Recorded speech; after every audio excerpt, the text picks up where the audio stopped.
तो आज हम चालू करने जा रहे हैं इनकम टैक्स का चैप्टर नंबर 1 बेसिक कंसेप्ट। अगर आपको ये वीडियो अच्छी लगती है तो प्लीज़ वीडियो को लाइक, चैनल को सब्सक्राइब जरूर कर लीजिए। हम इस पे आगे आने वाले समय में हम इसमें C S, C M S, C S सभी बुक्स के सब चैप्टर का रिवीजन करवाएंगे। तो चिंता मत करिए, आप इस जल्दी से जल्दी इस चैनल को सब्सक्राइब और बेल आइकन को हिट कर दिए ताकि आपको नया से नया अपडेट मिल सके और आप भी सीख सकें। तो इनकम टैक्स टैक्स है क्या? टैक्स एक कलेक्शन है। कलेक्शन कौन कर रहा है? गवर्नमेंट कलेक्शन कर रही है। तो गवर्नमेंट कलेक्शन क्यों कर रही है? गवर्नमेंट की नीड है। गवर्नमेंट की क्या नीड है? गवर्नमेंट पब्लिक वेलफेयर के लिए कलेक्शन करती है। तो टैक्स क्या है? Tax are levied by the government for public welfare under an act. तो कोई भी एक्ट जो बनता है वो बनता है कॉन्स्टिट्यूशन में लिखे होने के बाद। ज, तो जब तक कोई भी एक्ट कॉन्स्टिट्यूशन में नहीं लिखा हुआ होगा तो वो एक्ट नहीं माना जाएगा।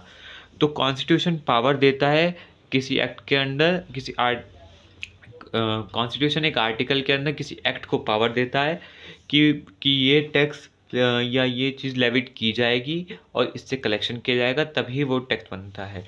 तो टैक्स लेविट किया जाता है गवर्नमेंट में और ये पब्लिक वेलफेयर के लिए यूज़ होता है टैक्स का। और जो टैक्स बना होता है, जो टैक्स लिया जाता है, वो एक एक्ट के अंदर गवर्न होता है। तो पब्लिक वेलफेयर क्या? जैसे कि सड़कें बनाना, सड़कें बनाना, बिल्डिंग्स बनाना, मेडिकल हेल्थ की फैसिलिटी देना, जो भी फैसिलिटी हमको मिलती है, बस की फैसिलिटी मिलती है, जो भी फैसिलिटी गवर्नमेंट देती है हमको बेसिकली, वो सब सोशल वेलफेयर, पब्लिक वेलफेयर के लिए ही हमसे टैक्स लेती है।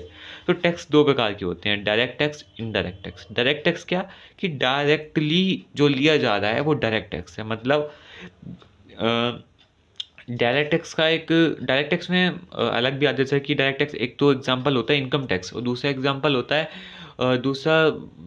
है जैसे कि कोई भी इनकम पे जब छापा पड़ता है, जब सर्च की जाती है, मतलब कोई रेड पड़ती है तो इनकम निकलती है, उस पर अगर टैक्स लगता है वो भी डायरेक्ट टैक्स ही है।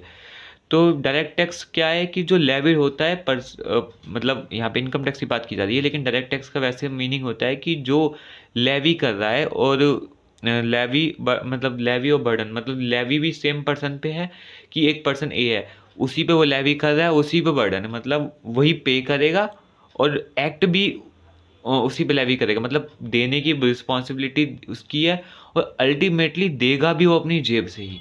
लेकिन इनडायरेक्ट टैक्स में क्या होता है कि लेवी किसी और पे करता है और बर्डन किसी और पे होता है। मतलब जैसे कि ये इनडायरेक्ट टैक्स का एग्जांपल जैसे कि जीएसटी लगती है, तो गुड्स और सर्विस पे जो जीएसटी लग रही है वो पे कौन कर रहा है? सप्लायर पे कर रहा है, लेकिन अल्टीमेटली वो जा किसकी जेब से रही है? कस्टमर की जेब से जा रही है। तो वो इनडायरेक्ट टैक्स का एग्जाम्पल है। तो डायरेक्ट टैक्स लेवी करता है जिस पर्सन लेवी करता है उसी पर्सन से कलेक्ट भी किया जाता है, उसी पर्सन पे बर्डन भी होता है। जैसे कि इनकम टैक्स। अब इनकम टैक्स क्या है? कि इनकम इस पर्सन की इनकम पे लगता है, पर्सन की इनकम पे लगता है और पर्सन से ही लिया जाता है और पर्सन ही उसका बर्डन उठाता है। ठीक है। और इनकम टैक्स क्या है? कि लेवी किसी और पे करता है, बर्डन किसी और पे पड़ता है। तो अच्छा, अब ये इसमें कुछ पॉइंट्स हैं वो हम देखेंगे। टैक्स जो लेवी करता है अंडर कॉन्स्टिट्यूशन करता है, मैंने आपको बता दिया। अच्छा, कौन से कॉन्स्टिट्यूशन है, कौन से आर्टिकल? आर्टिकल नंबर 265 क्या बोलता है? टैक्स के बारे में बोलता है, मतलब कि क्या कौन सा टैक्स नहीं लिया जाएगा। तो आर्टिकल 265 की स्पेसिफाई पर्टिकुलर लाइंस क्या है? No tax shall be levied और collected except by authority of law. जब तक उस पर लॉ नहीं बनेगा, जब तक आप कोई भी कलेक्शन या लेवी नहीं कर सकते। तो आर्टिकल नंबर 246 क्या कहता है? आर्टिकल नंबर 246 तीन लिस्ट बताता है। तो तीन लिस्ट कौन कौन सी है? वो क्यों लिस्ट बनाई गई? ये लिस्ट इसलिए बनाई गई ताकि हम कलेक्शन कर सके टैक्सेस का और लेवी कर सकें। लॉ जो टैक्सेस के लॉ बनाया है उसको लेवी कर सकते हो, कलेक्शन कर सकते। तो इसमें तीन लिस्ट है, यूनियन लिस्ट, स्टेट लिस्ट और कॉन्करेंट लिस्ट। तो यूनियन लिस्ट कौन बनाता है? ये बनाती है पार्लियामेंट। कि यूनियन लिस्ट में वो सारे एक्ट होते हैं जो एक्ट पार्लियामेंट बनाती है।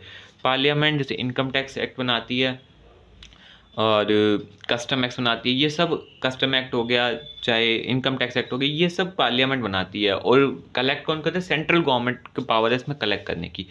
स्टेट लिस्ट क्या है? स्टेट लेजिस्लेचर इसको बनाती है, मतलब स्टेट लेजिस्लेचर इस लॉ को बनाएगी, लेकिन कलेक्ट और लेवी कौन करेगा? ये स्टेट गवर्नमेंट करेंगी। कॉन्करेंट लिस्ट में वो सारी लिस्ट आती हैं जो यूनियन जो स्टेट गवर्नमेंट और सेंट्रल गवर्नमेंट मिलके इसको कलेक्ट करती हैं। और बनाती कौन है? पार्लियामेंट और स्टेट लेजिस्लेचर मिलके कॉन्करेंट लिस्ट में एक्ट बनाती हैं, कोई भी टैक्स का या लेवी करने, कलेक्शन करने का। तो first list article number 246, first list होती है यूनियन लिस्ट, सेकंड लिस्ट होती है स्टेट लिस्ट, थर्ड लिस्ट होती है कॉन्करेंट लिस्ट। इसमें इनकम टैक्स एक्ट, जो इनकम टैक्स आता है वो यूनियन लिस्ट में आता है, जो हमने बताया था। तो इनकम टैक्स यूनियन लिस्ट में आता है और बनाया किसके साथ जाता है? पार्लियामेंट बनाती है इसको। और लेवी और कलेक्ट कौन करती है? सेंट्रल गवर्नमेंट इसको लेवी करती है और कलेक्ट करती है। तो अंडर यूनियन लिस्ट 1 में एंट्री नंबर 82, ये याद रखने वाले थे कि एंट्री नंबर 82 के अंदर इनकम टैक्स कलेक्ट किया जाता है, इनकम टैक्स लेवी होता है, कलेक्ट किया जाता है, सब एंट्री नंबर 82 में होता है। ठीक है, तो कॉन्स्टिट्यूशन के अंदर आर्टिकल 246 के अंदर जो यूनियन लिस्ट है उसमें एंट्री नंबर 82 इनकम टैक्स के बारे में बताता है। इनकम टैक्स आर्टिकल नंबर 246 के 7th शेड्यूल में लिस्ट 1 है जो इनकम टैक्स आती है under entry number 82। Income tax में सारी इनकम चार्ज होएंगी, लेकिन जो एग्रीकल्चर इनकम है, जो एग्रीकल्चर वर्क करने से इनकम आ रही है, वो इनकम यहाँ पे टैक्सेबल नहीं होती है, उस पर टैक्स यहाँ पे नहीं लगता है। एग्रीकल्चर इनकम की आगे बात करेंगे हम जल्दी, अगले वीडियो में बात करेंगे। अच्छा, इनकम टैक्स में क्या क्या चीज़ें होती हैं? तो इनकम टू भी कोई एक्ट, पहली बात तो एक्ट के अंदर बहुत सारी चीज़ें होती हैं। वैसे तो लगभग यही सब चीज़ों एक्ट होता है, फिर उसके अंदर कुछ सब सर्कुलर्स होते हैं, नोटिफिकेशन होते हैं, बहुत कुछ होता है। लेकिन इनकम टैक्स में पर्टिकुलर इनकम टैक्स हम पढ़ रहे हैं, तो इनकम टैक्स के अंदर क्या क्या चीज़ का कंपोनेंट है? एक होता है इनकम टैक्स एक्ट, जिसमें सब कुछ लिखा होता है। और उसके बाद होता है एनुअल फाइनेंस एक्ट। अभी एनुअल फाइनेंस एक्ट जो हर साल बनाया जाता है इनकम टैक्स के लिए, बजट नहीं होता जो हर साल निकाला जाता है फाइनेंस मिनिस्टर के जाता है, वो एनुअल फाइनेंस एक्ट होता है। फिर इनकम टैक्स के कुछ रूल्स होते हैं जिसके बारे में, मतलब एक्ट के बारे में थोड़ा सा रूल में डिफाइन होता है। सर्कुलर्स नोटिफिकेशन निकाले जाते हैं समय समय पर। सर्कुलर्स बेसिकली ये निकाला जाता है कि हम इस चीज़ को आज से नोटिफाई कर रहे हैं कि ये जो एक्ट में लिखा हुआ है इसमें थोड़ा सा इतने समय तक ये सब चेंज रहेगा या ये एक्ट लागू हो जाएगा। मतलब बेसिकली क्या होता है कि जब एक्ट बन जाता है, जब वो सारे प्रोविजन लागू हो जाते हैं, तो कई बार कुछ सिचुएशन ऐसी हो जाती है कि कुछ छूट देनी पड़ जाती है, कुछ अलग चेंज करना पड़ता है। जैसे कोविड-19 आया था, तो उसमें जैसे इनकम टैक्स में कुछ बढ़ा दिया, तो उसके अंदर फिर नोटिफिकेशन निकाले जाते हैं कि हमने ये ऐसा कर दिया। सर्कुलर्स निकाले जाते हैं कि हम सर्कुलर जारी कर रहे हैं कि आज से ऐसा होएगा।